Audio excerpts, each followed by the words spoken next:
All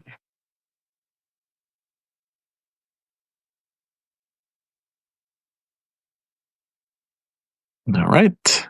It's live. I love that. I love when it switches to live.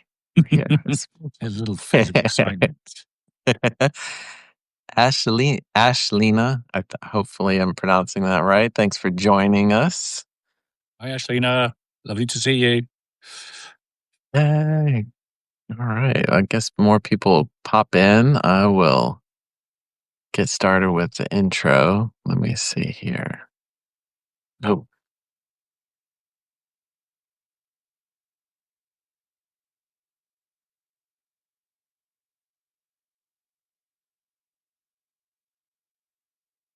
I'm Carrie. This is the Sober Creative Podcast, Clear Conversations, Creative Minds, and Sobriety, where we uncover the unexpected creative advantages of clear-minded living. I'm your host, Josh Wall, and I'm honored to bring you today's guest. My guest is Jason, founder of the Monkeymind Meditation Club. Jason used to live a full tilt, high pressure, high stress, and more often than not, just high until it all came crashing down. Meditation quite literally saved his life. Now he teaches meditation to people who don't traditionally meditate. No incense, no apps, no awkward sitting positions, just practical tools for finding calm in a world that won't stop demanding your attention. Jason works with Jomo, the world's first and only meditating monkey, creating what they call a quiet, playful rebellion against a culture that's always on. Together, they guide people through grief, anxiety, and everyday overwhelm with a philosophy that's as simple as it is profound. You feel what you feel when you feel it. Their approach to meditation isn't about quick fixes or erasing pain. It's about learning to sit with what's here without pushing it away or drowning in it. It's about holding heartbreak without being completely broken by it. And it's about discovering that even in the middle of sorrow, moments of peace can be found. Jason teaches the ancient Buddhist wisdom of the two arrows. The first arrow is pain itself, unavoidable and devastating. The second arrow is the suffering we add by resisting that pain. Meditation helps us gently lower that second arrow. If your mind wanders, if you're carrying weight, you're ready to be set down, you're about to be in exactly the right place. Please welcome Jason. Oh, what a lovely introduction. Thank you. That was You're welcome. really, really nice. You're welcome. Yeah. So, I don't think I've ever written the words quiet, playful rebellion, but definitely I might have to nick that. yeah. My pleasure. Please do. Yeah. So, hello, Karina. Welcome, everyone. So it's so great to have you. I love what you're doing. I've popped in and sat with Jomo for a bit, and I just think it's such a cool thing you're doing. Tell me more about it. How did it get started? Yeah. So, but well, it was about 8 years ago that life I wasn't in a good place. I was still smarting from a long-term marriage breaking down, and Mm. all my consultancy work just kind of fell to pieces, and I ended up getting a corporate job that I really didn't like very much, and so I was in a bad place. But at the same time, I've always been quite a hard partier. Mhm. And I've Mhm. always been kind of the loudest and the biggest, and first one in with the shots, first one to say, let's crack on to the morning. I was that kind of a guy. Mm. And my Mhm. mum always said Life of the party. I was the Yeah. party guy. Yeah. But then, having fell into that little hole, I started to, that they have that ethos like work hard, play hard, and I just forgot Mm. to work hard, but I just put all my energies into playing hard, and like a 2-day bender, we would call them bender, and I don't know, you call them in the States, but a 2-day bender would turn into a 3-day bender, that would turn into a 4-day bender, and it was just getting bad. Yeah.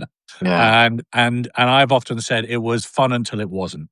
Um, and I realized that I was kind of sinking fast. And, and I know that people were concerned for me. And, when you get blackout drunk in the middle of London and you have to wait your way home and you can't remember how you got home and things like that, it wasn't pretty. It wasn't pretty. And so I needed something and to make me happy or to stabilize me more than anything else, to stop from this clearly numbing process I was putting myself through. And so I started using the apps, your little Calms and your all those kind of things. And Headspace. Yeah, yeah. right, Headspace, that's the one. And I thought, oh, that 10 minutes a day was like, oh, that's quite nice. I'm into that. But then I thought, okay, I think there's more to it. And so I went to a talk from a really well-known kind of in the biz meditation teacher, and he gave us this little taster of the meditation. Mm. And I was like, oh my God, this is amazing. This is brilliant.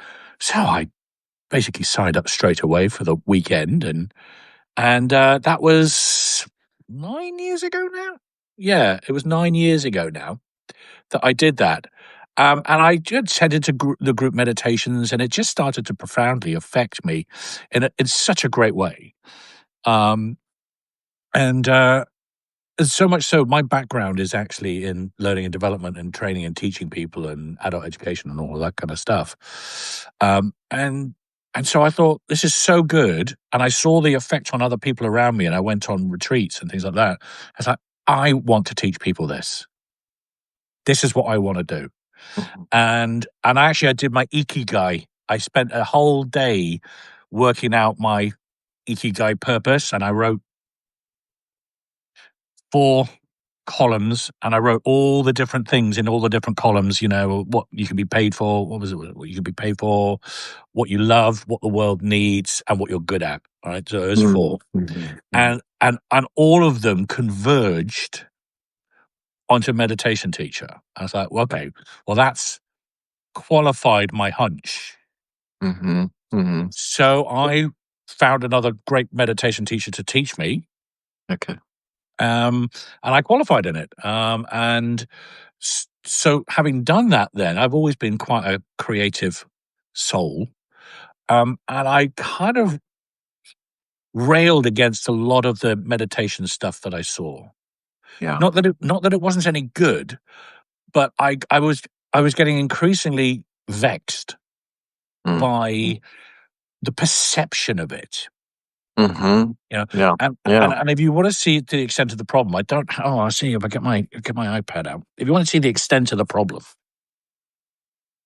I don't know if you've ever actually Googled the word meditation. Can you? Mm. Mm.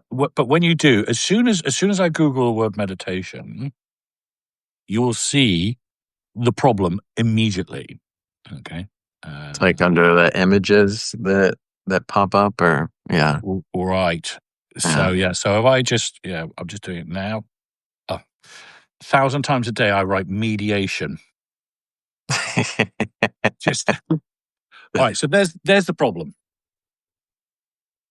Yeah. Yeah. Yeah. Yeah. Yeah. Like Yeah. every Yeah. Yeah. single one. Wow. It's so like It's pervasive, isn't it? completely. Yeah. I mean, and not even like they're just like silhouettes too of this persona of a figure in that position that looks uncomfortable. It looks uncomfortable. Good. It looks Yeah. quasi-religious, which puts a lot of Yeah. people off. It looks dogmatic. Um, that actually said the one size fits all cookie cutter meditation is an image. Yeah, and it was completely at odds with the style of meditation that I was taught, and now teach. Yeah. Where you sit in a comfortable position, you just have your back. And I mean, I quite often sit with my one leg underneath my other leg. Yeah. I'm currently sitting with my legs up on a rester, and I'll do that. Yeah. Sometimes I'll meditate like that. Mhm. And so the lotus flower kind of pastel thing wasn't for Yeah. me. Yeah. And I thought, well, how do I show people this fabulous thing? Mm, mm, That's not that. mm, And the thing that occurred to me more than anything else was not the calm that you get from meditation, but it's because you reduce your stress and anxiety and stuff like that, the rest of your senses come back online. And so mm, suddenly mm, a brighter color comes into your life, mm, mm, and mm. and sound and connection and life, vibrancy Yeah. start to Yep. come back up again once we quieten down all the extraneous stuff. Mm, mm, And mhm, so I set upon, like, it gives you the color after the calm. mhm, You know, mhm. and you So said you like, you, yeah, go on, go on. like the colors are always there, right? Like, yeah, Right. yeah. It just Mm, takes that stillness to notice it. So that was my kind of first, that was like door number one. But yeah. also in the past, I've done multimedia stuff utilizing puppets from the past. I had this idea when Skype first came out, and I had this little service where these puppets would come and help educate kids, and Oh, or cool. they would Yeah. come into parties and stuff like that online, and the kids would always treat them like they were real things. And I've always loved the magic of that. But anyway, I did that for many years. It didn't work out as I wanted. And then I suddenly hit on, well, how do I sort the problem out? How do I make this up front and center? And I took the Buddhist's word monkey mind, so that's been used for centuries. I was like, okay, well, that's the problem. Everybody's got monkey mind. And so when people say to me, which 90% of people do, oh, yeah, I couldn't do meditation because my mind's too busy. I was like, dude, this is the reason why I called it monkey mind, because everybody says this. Yeah. Yeah. Exactly. Yeah. Perfect. Yeah. And then Yeah. I thought, well, if I did that, maybe I need a mascot. I love all these stages. Yeah. And I was at work, and All right. There's a I was leaf going to say, blower right in front of I me. was going to say, I can hear something. I literally see the guy around. It's like Really? you can't perfect. This is Substack Live, everyone. So yeah, he's this usually doesn't happen. So, but does it sound loud on your end? It, Yeah. it sounds like you've got a fan on or something like that. It's not unsurmountable. Yeah. It's not Yeah. unsurmountable. I'll give you guys a little peek here. Here he is right There there. he is, busy Oh. himself. Not, that's a lot of leaves. That's a lot of leaves. It's that time of year. It Wow, is. there's so many of them. Okay, well, hopefully it's not too distracting. Please continue. It's fine. So, yeah. So I sat down at my boring work and I drew a sketch. Mm. And suddenly I thought, I need a monkey. I Oh, can't call cool. it. The mascot has to be a monkey. Yeah. And in my head, I had a picture of a monkey with a little waistcoat, and it was patchwork, and he had to have a little pork pie hat. Oh, nice. Yeah. And so I got together with a friend of mine who's a designer who's helped me with puppets and stuff like that in the past. And I said, okay, so he needs to have the kindest eyes in the world. And when you look into it, Mm, and his expression is, he gets life. love that. He gets life, Yeah. and you can see the universe in his eyes. And he's playful like the Dalai Lama. Mhm. So Beautiful. those Yeah. are a lot of the references. It's like, the Dalai Lama's always kind of sitting there, just kind of chuckling. Yeah, it's like, okay. I mean, he's now got a chuckle that just kind Yeah. of naturally came about. And Uh-huh. so I then took it to some professional puppeteers with all these plans, Mhm. and they told me how much it was going to be professionally made, and it was breathtaking. Yeah. Absolutely breathtaking. I was like, so I spent a considerable sum of money on him. I mean, the plus side is, if somebody said we need to do a TV series tomorrow, I could do it, Yeah. Yeah. Yeah. Yeah. because Yeah. he is professional standard made, you know. Um, And so, yeah, so he turned up and I started going on to TikTok. And then some people got in contact with me that loved what they were doing and they helped me to moderate it. And I've now got a lovely little team of some of them are here tonight, Oh, great.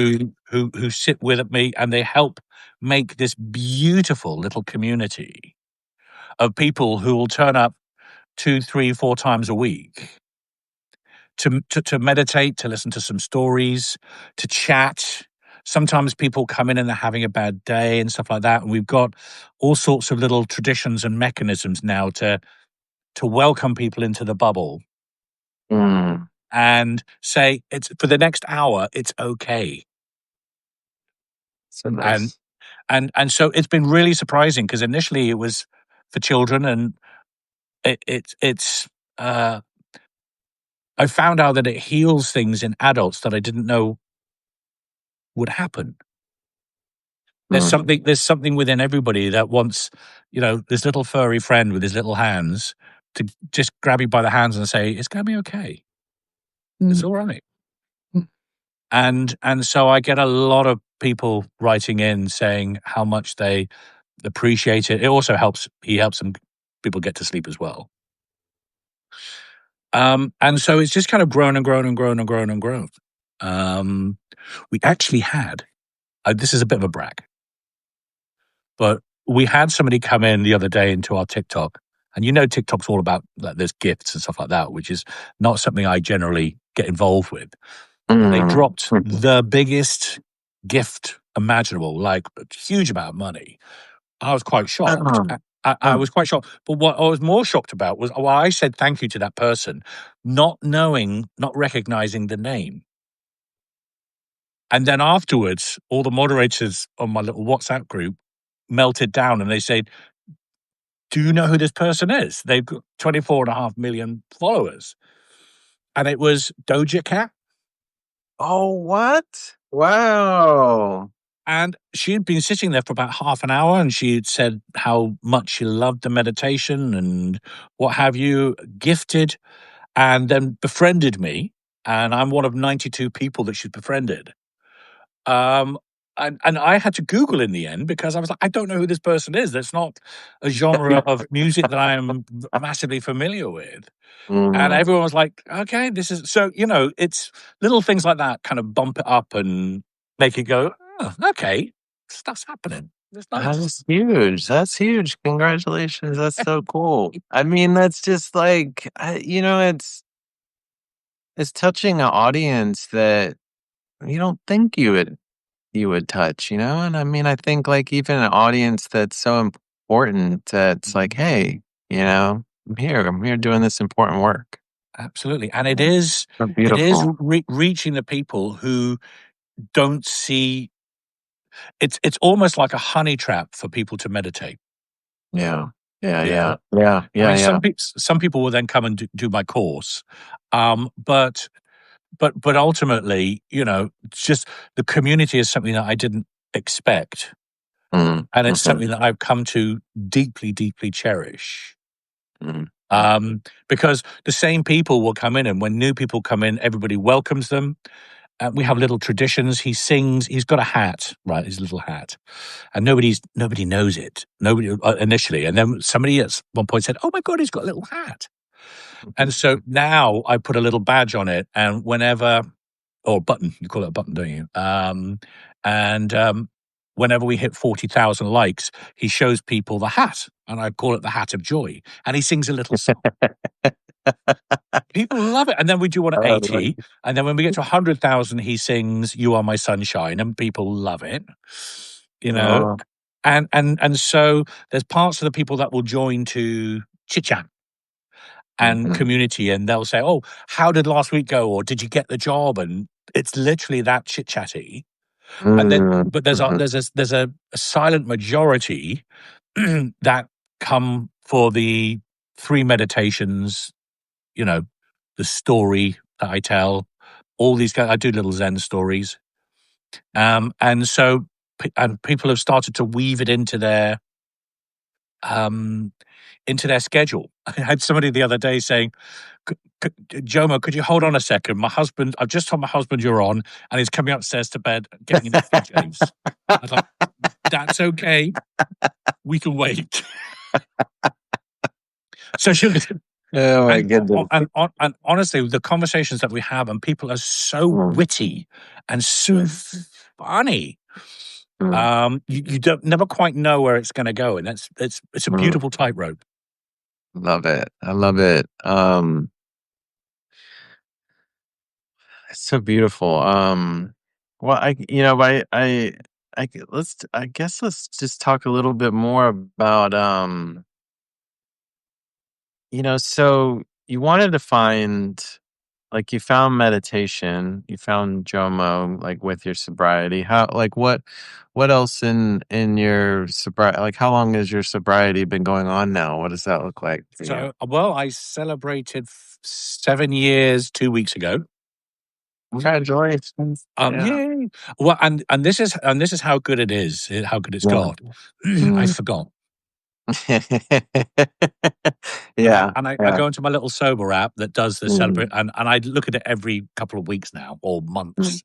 And I clicked on it and it went, "Oh, by the way, you're 7 years sober." And I was like, "Oh, look at that." All right. And during my descent, I had the presence of mind I had a little app, a little journaling app, and I had a presence of mind to journal, sometimes through the sessions, sometimes after, but be really, really, really frank about all the shenanigans, what I got up to, what I felt, all that kind of stuff. And so as the years go by, and I click open the app, it will say, "Oh, by the way, this time 10 years ago," and there was a picture that I took of myself after like a 3-day bender, and I looked like a wraith.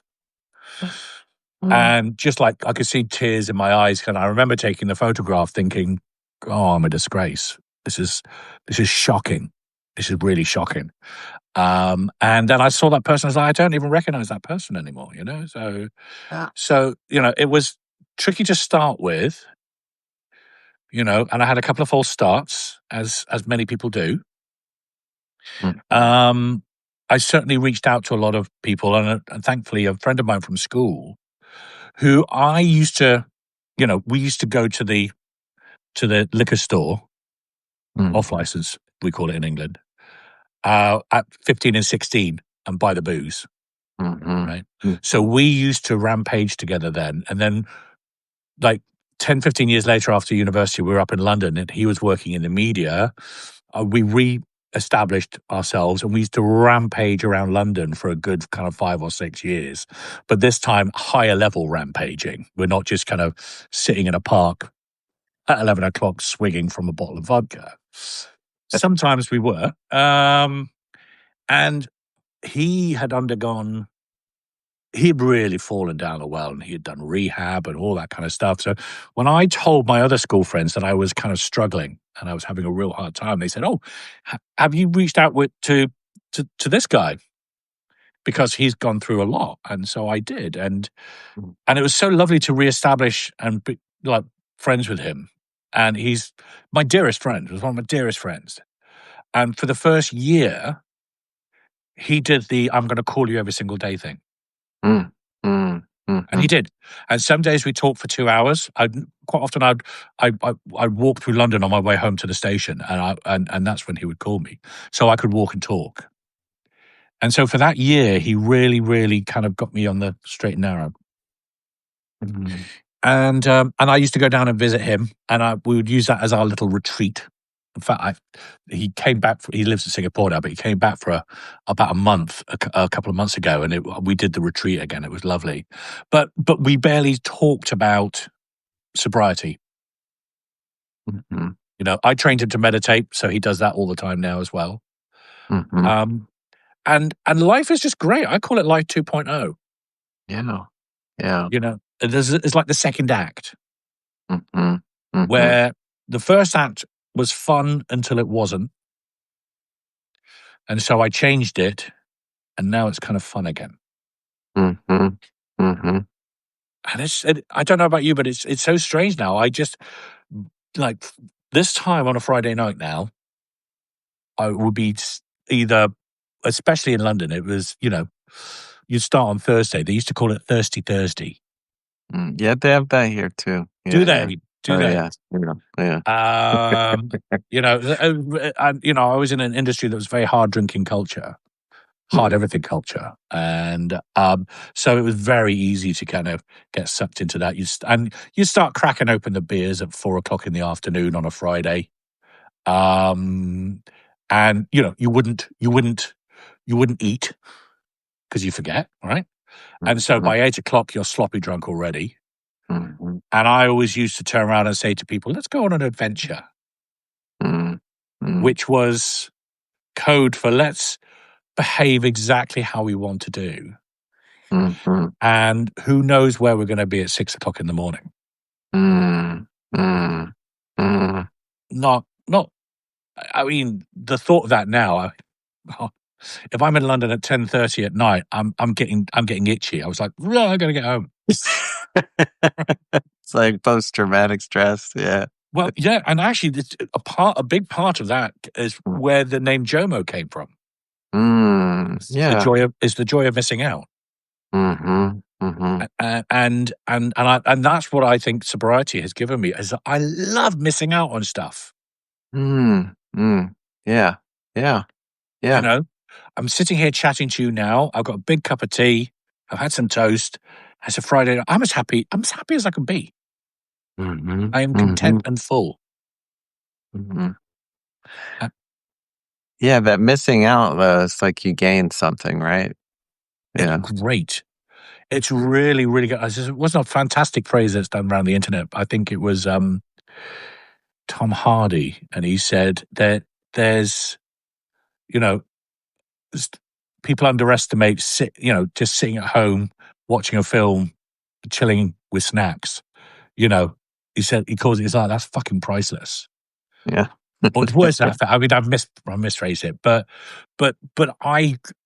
it's just like, please, could you just carve that on my tombstone?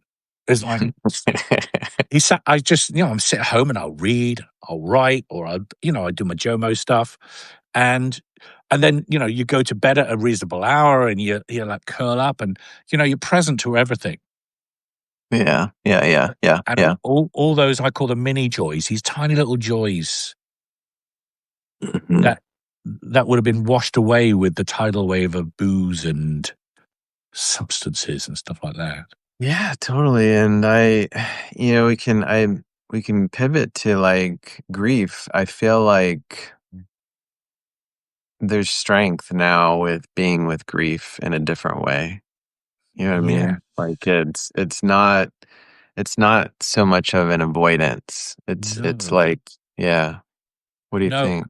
And Yeah. yeah, and it's really interesting you say that because I was watching earlier on today, the Osbournes have just released a little podcast where the three of them have sat down to discuss their grief for the first time, like properly, because there's been such an outpouring of love for Ozzy dying and stuff like that, that they felt that they owed it to people to kind of show people where they're at. But was a it was a fantastic raw, honest conversation that so many people could relate to. And Jack said something.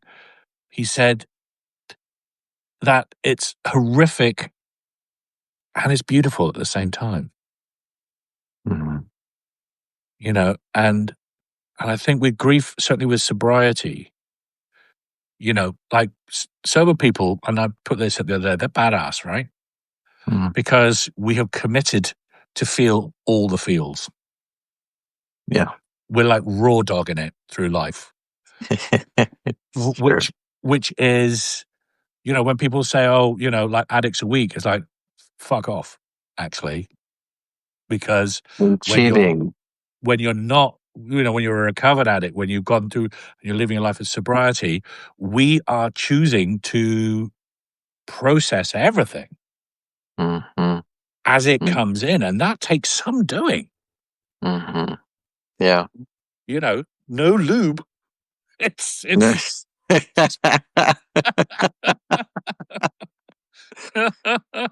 No, And straight in, dive right in. it's right in there, and so this is, I think, where meditation also helps, is allowing you to kind of sit and tolerate the intolerable. Yeah, yeah, yeah, yeah, yeah, yeah. Because I mean, it's like those feelings that come up, right? It's just like I don't want to feel this. I don't want to feel Yeah, this, and yeah, yeah, so yeah, yeah, yeah. it's just you want to escape. Yeah, I see Karina And says, "Strength from grief, how?" Well, I mean, it's gonna break I think it's gonna break you down anyway. It will break you down, but I think there's a strength in allowing it to pass through you and process it. Like, in mm, therapy terms, they always say, you've gotta heal feel it to heal it.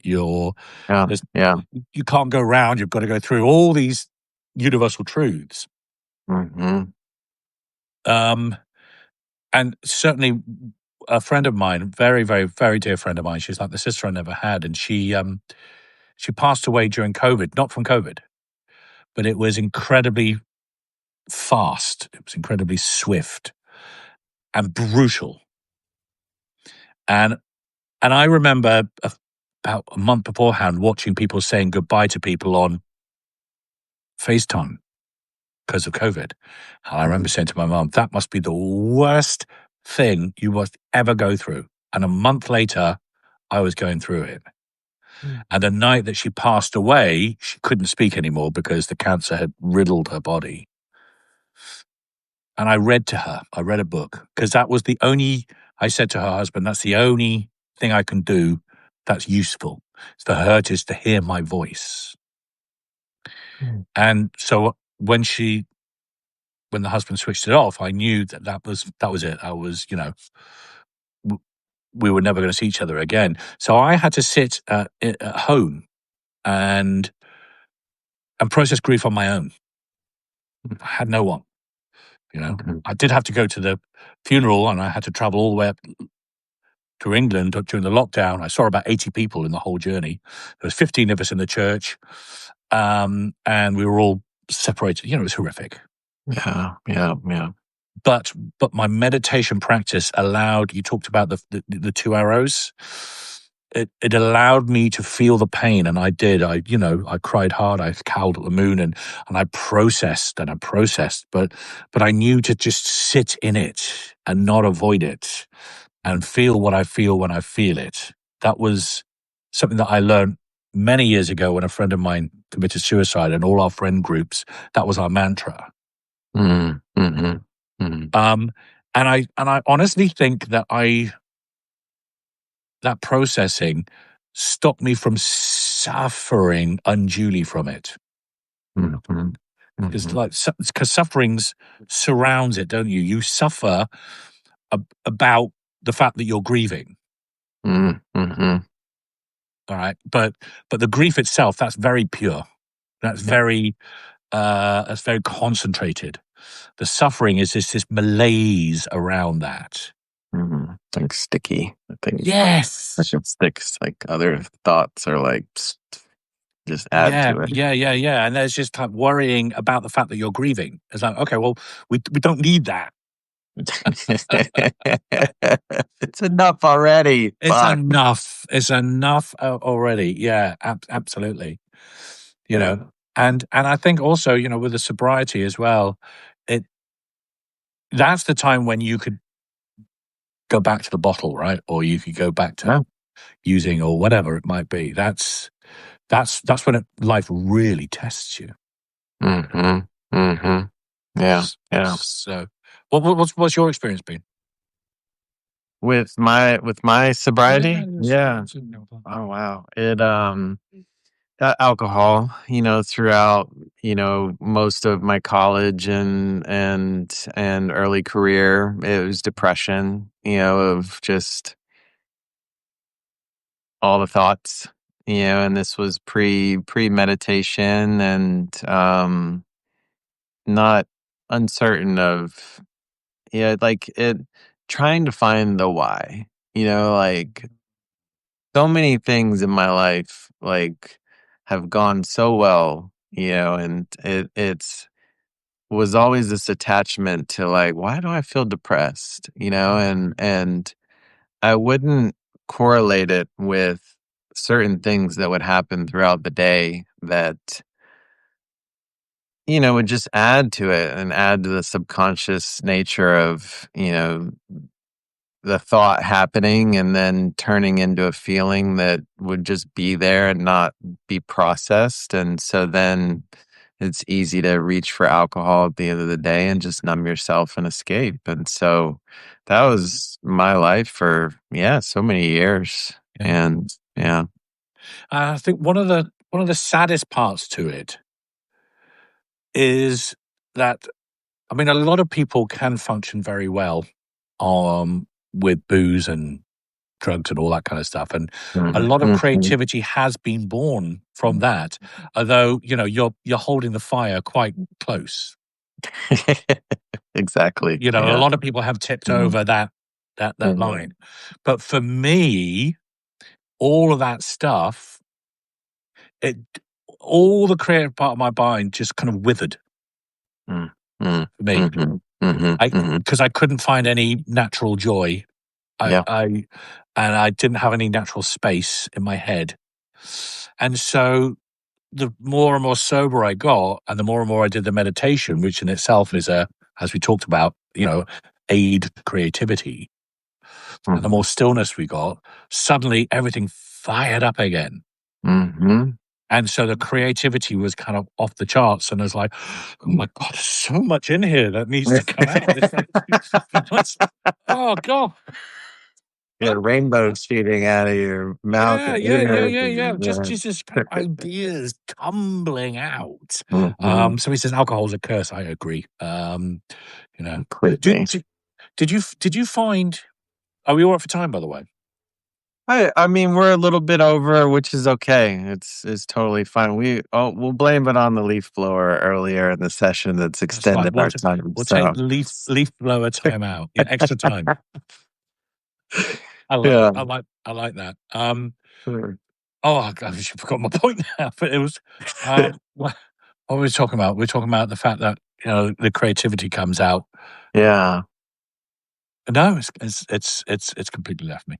That's okay. That's okay. It was yeah, I mean, you were saying how it just like exploded, for you, and just there's so many ideas coming out and pouring out and such, and so yeah, Yeah. I mean, I feel the same way. I mean, I think 5 years now, and it's just, thank you. Yeah, I mean, it's you mentioned space, and I think it's really offered the opportunity to have more space to focus on areas that support my sobriety, like around meditation, fitness, walking, sleep. It's like all these things that I feel like there's compounding positive effects from sobriety that Yeah. just keep giving back. So, Yeah, and it's nice you get a little because you level out, don't you? And mm, that just becomes your normal life. Because obviously you get your pink cloud at the beginning, and you're like, "Oh, my life's going to be how amazing and brilliant," and what have you. And so you every now and again you need another little bump, like, "Oh, I've mm, started to do weight training. Brilliant! I feel great. This is a new thing." And then you plateau with that. And but I think, when you're at a high altitude of mm, sobriety, I don't know. I 3 years ago, I had to purposely get myself. Sorry, that was my night lights going on. nice, Um, nice I had to. change. I found myself in a situation on an island in the Greek islands for a work event, 30 miles away from my hotel. I was kind of tricked into going there because it wasn't what I would thought it was going to be, and everyone was going to get absolutely off their face, and I was sitting there drinking Coca-Cola, Mm, and so I made a conscious decision to get drunk. mm, mm, mhm, Now, I mean, for context, alcohol was never the massive problem; it was what followed after that. mm, And so all my friends said, "Are you sure?" I said, "Look, I'm going to make a conscious decision. I'm going to make sure I'm going to like send a message to future self to not regret it.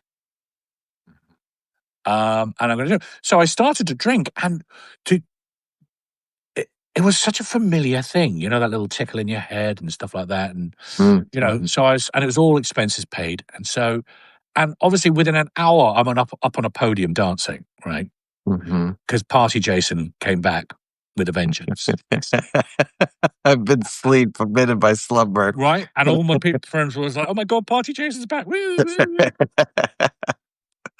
But I was kind of bored with the process in my head, and Yeah. and then it got to about 11 o'clock, and I remember the moment so distinctly where it stopped giving and started taking. Wow, that's I, huge. I could feel that, and then I remember thinking, "Oh God, all right, well, next day and a half's fucked now. Mhm. Um, I've Mhm. got nothing else to look forward to." That's it. And sure enough, I had a terrible hangover, and I was like, "I'm so glad I did that," because it was like the very final nail on the coffin. Mhm. Mhm. Mhm.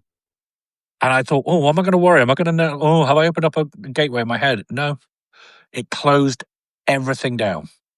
Yeah. Yeah. And so I think when people sometimes have relapses and stuff like that, it's like actually, strangely, sometimes that can be the best thing that can happen to you. Yeah. Yeah. Do you know what I mean? Mhm. Yeah. Yeah. Yeah. I mean, I think about that happening for me, and yeah, I don't know. It's just hard to believe because I feel like I've built, you've like, even with like meditation, it's like you've built these muscles so much that it's like my life is so much better without it. So Yeah, yeah.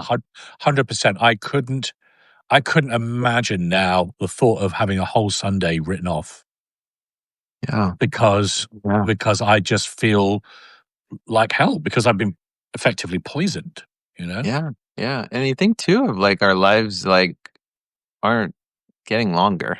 No, And so they're getting no, shorter. So it's like, I don't want my fucking life to be shrunk this. from dealing with a hangover. Yeah, Yeah. I mean, like, yeah, how many hours, weeks, months have I can't even remember, and I've done a costing of it as well, and it's phenomenal. But I remember what I was going to say now, but before we Ah, finish, yeah. Yeah. Yeah. when I decided to get sober, I set rules for myself. Mm-hmm. So the rule number one was always pay for your rounds. Here in Mm-hmm. England, that's a big thing. All right. As it happens now, people know that I just drink lime juice and soda or water, so they will always spot me that. But I always offer. I will only object if people are buying tons and tons of booze for a dinner, and then they want to go halves, or halves, or to divide it up. One or two glasses, I'll integrate them into my cost, but also to leave whenever the first person starts slurring. Mm-hmm. Mm-hmm. That's my rule Mm-hmm. because I now know that everybody has just clicked up a level. Mm-hmm. They're Mm-hmm. all going up this level together, Mm-hmm. and I'm not there.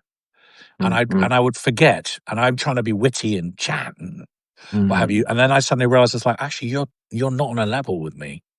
Do you know what I mean? And I noted that. Have you ever seen the film World War Z with the zombies? It's like it's drawing So a familiar, zombies yeah. overtake the world, and they're all infecting each other, what have you. And Mm, the ultimate spoilers, but ultimately they work out that zombies don't attack people who are already infected with something. Maybe they've got cancer or a terminal condition. It's like animals will mhm, not touch dying things, right? mm. That's what happened whenever I used to go out. It's like suddenly all the drunk people were talking, their eyes were at each other, and I was effectively erased. Did you ever get that feeling?